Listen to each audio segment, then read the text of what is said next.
ننتقل إلى حرف جديد وإلى لوحة جديدة، وهي قول إمامنا الجزري رحمه الله: والنون من طرفه تحت اجعلوا والراء يدانيه لظهر أدخل.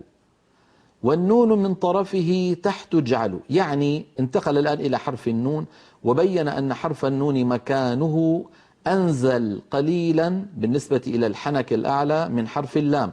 يعني لما يقول الواحد منا ثم يقول أن، فالمنطقة التي يقرعها عند النون أنزل قليلا من المنطقة التي عند اللام. وأعود فأقول قليلا.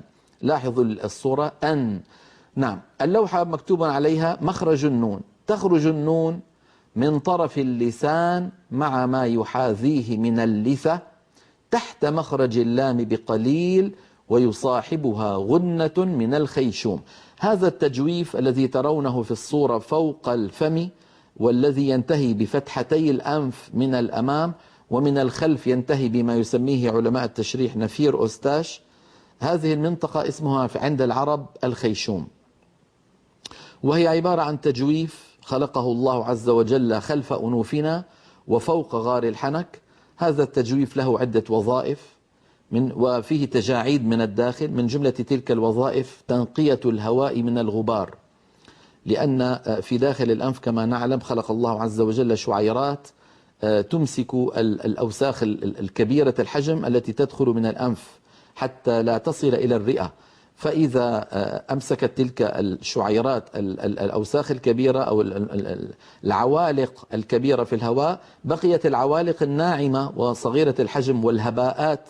ففي هذا التجويف يوجد سائل مخاطي. هذا السائل المخاطي من وظيفته أنه يمسك تلك الهباءات وذلك الغبار، وبعد ذلك هذا السائل المخاطي سبحان الله ربي جعله يتجه إلى مقدمة الأنف، ويقوم أحدنا بتنظيف أنفه كل فترة، يعني عملية فلترة للهواء الداخل حتى إذا نزل إلى الرئتين نزل نقيا نظيفا، فسبحان من خلق.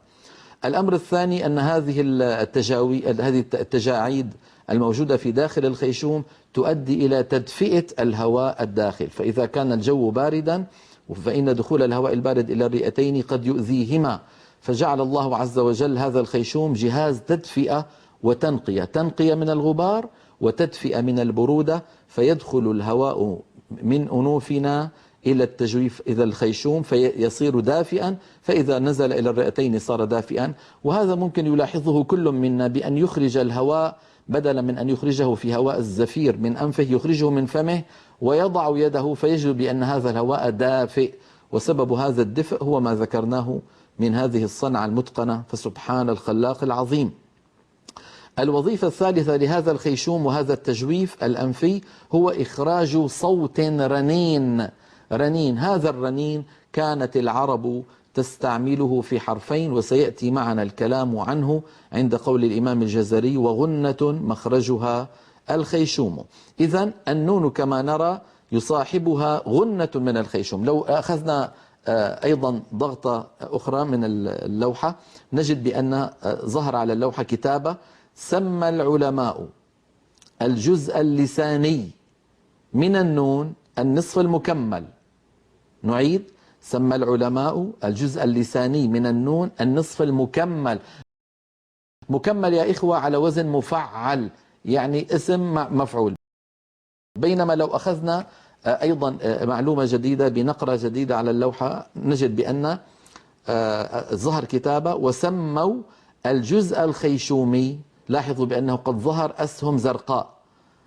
سموا الجزء الخيشومي يعني الغنة، المقصود بالجزء الخيشومي هو الغنة. ماذا سموه؟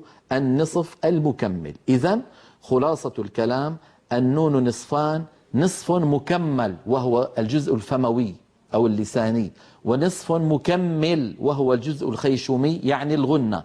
مجموع هذين الجزئين يشكل حرف النون. لما يقول الواحد منا أن مجموع أمرين يشكل هذه النون: طرف اللسان يقرع ما يحاذيه من غار الحنك الأعلى، ويخرج غنة مع هذه القرعة من الخيشوم. أن، نا، نو، ني.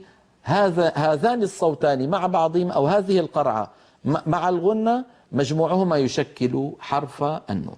بعد الفاصل نتابع إن شاء الله في هذا السياق، فابقوا معنا.